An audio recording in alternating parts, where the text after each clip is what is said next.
Master Sports, the home of Kaizer Chiefs, Orlando Pirates, Mamelodi Sundowns. Breaking news, match analysis and pure rivalry passion. Amakhosi, Buccaneers and Brazilians. This is your battlefield. Subscribe now and stay on top of the game.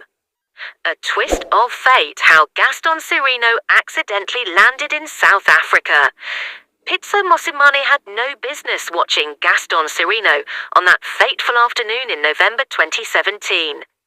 Jingles had hinted he was in the market for a tall, dominant striker for a while. Mosimane, a native of Kaizer, was almost convinced he had discovered the perfect player in Gilbert Alvarez Vargas, a towering striker from Jorge Wilstermann, a team named after the first Bolivian commercial pilot. At just 17, Vargas, a lanky forward with a promising future, made a name for himself by leading the line in the 2009 South American Under-17 Championship. His 3 goals in the tournament propelled him into the spotlight. And so, Mosimane set out to Cochabamba, central Bolivia, where Club Deportivo Jorge Wilstermann were locking horns with Bolivar La Paz Sirino's club at the time on the 5th of November 2017.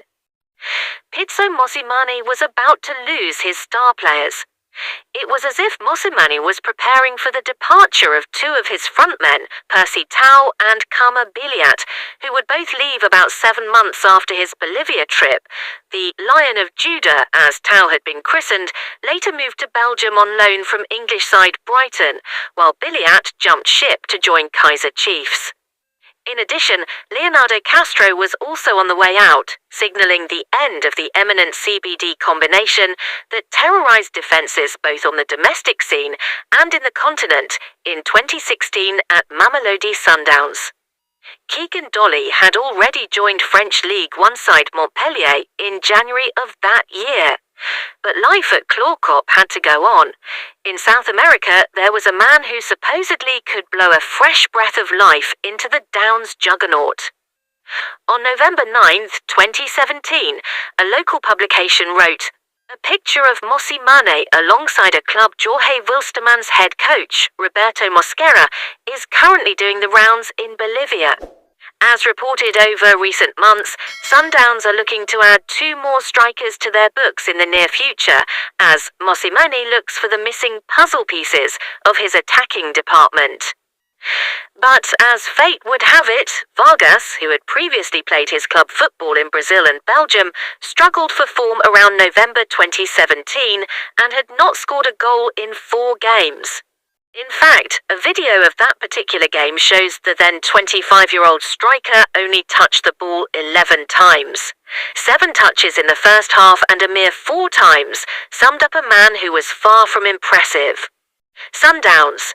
Scouts couldn't take their eyes off Sirino. Mosquera, a Peruvian manager, was on his way out of the club then. Perhaps his most trusted striker was slightly unsettled because of the team's instability. On the other hand, the man who would strike twice for Bolivar La Paz was none other than Sirino.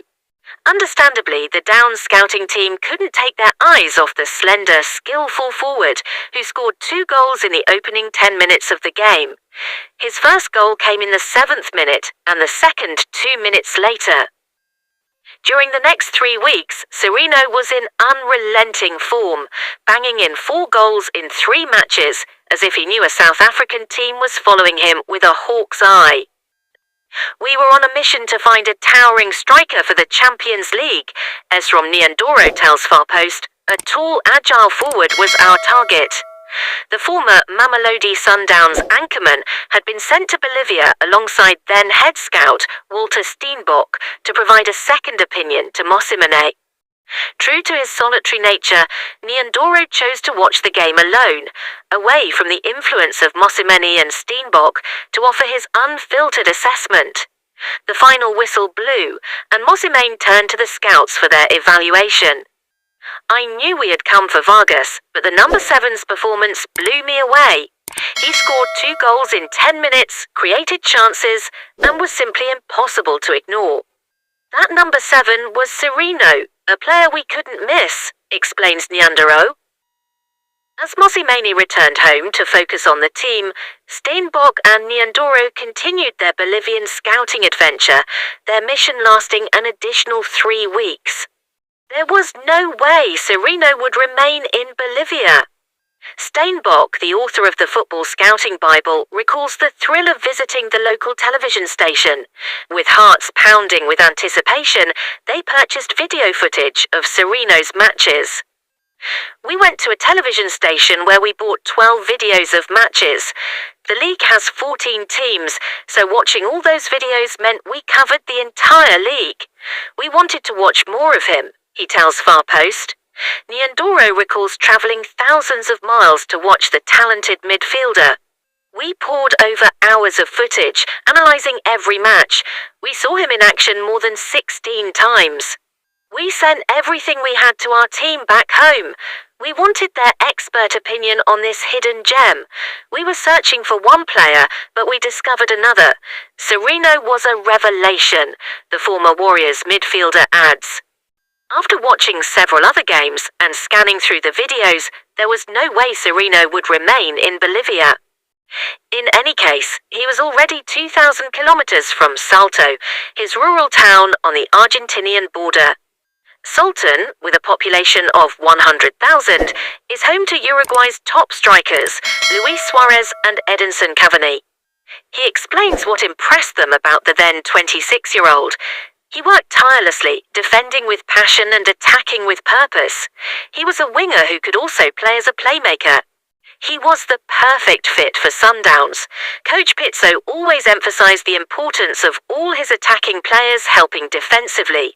Sirino embodied that philosophy. Unlike his dad, who turned down opportunities to play the game elsewhere, the 33-year-old star moved to Montevideo to join the youth side of Peñarol, one of the league's big two, but was considered too small to make the senior squad. Undeterred, he tried his luck at Rampla Juniors, and was later snapped up by Union San Felipe in Chile, where he shone like a beacon before taking the Bolivian Liga de Futbol by storm. On that Bolivia excursion, the down scouts saw a quick, dribbling wizard and immediately forgot about the tall striker. Interestingly, Sirino knew nothing about South Africa then, but he was ready for a new challenge. I was looking for a new challenge after winning the league with Bolivar, he said after finally completing his move in January 2018. I had heard there was interest in me from a club in South Africa. We hear very little about South African football in South America, so I had to look into the club and its history. I called my agent and asked him what he thought of the club. He told me about the Champions League victory and the club's success. That was enough for me to take up the challenge and explore this opportunity under the guidance of Coach Pizzo. The coach made me feel welcomed and made it easy for me to adjust to the league and my teammates. Those who followed the relationship closely know how much he became Mosimane's most trusted lieutenant. In 202 appearances for Sundowns, he scored 41 goals and provided 44 assists. Kaizer Chiefs' new talisman. When Nasruddin Nabi took over the coaching reins at Kaizer Chiefs, Sirino became one of his key targets. The talented attacker has been Nabi's most trusted arsenal as he looks to turn around the fortunes of the Soweto Giants. In the first 4 games in all competitions, he has scored twice and provided 2 assists. He obtained a South African passport over a year ago, making him eligible to represent Bafana. With his Amakhosi form, it remains to be seen whether Sirino will eventually don the Bafana jersey.